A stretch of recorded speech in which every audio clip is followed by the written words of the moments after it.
Иди, конче!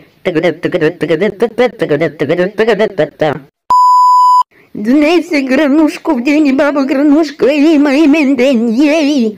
Честит имен ден на теб, честит имен ден на теб, да си умряла и болна. Честит имен ден на теб. Заповядай, бабо, това е подаръка ми, чисто нова мечка, с която да спиш нощем. Е, тук малко излагах, откраднах и от тебе. Прави каквото искаш с него, само не го навирай там, където си навряла половината предмети в къщата. Бабо, разбирам, че имаш имен ден и си развълнувана, обаче моля ти се, успокой се малко, де. Ето я гозбата, какво такова, за толкова ми стигнаха парите, които изкарах от стриптиза. Бабо, да имаш няколко думи, които да кажеш на мен и на твоите последователи. Искам да ви благодаря за почти 17 000 последователя. И също така ми се сере. Тези думи ме трогнаха.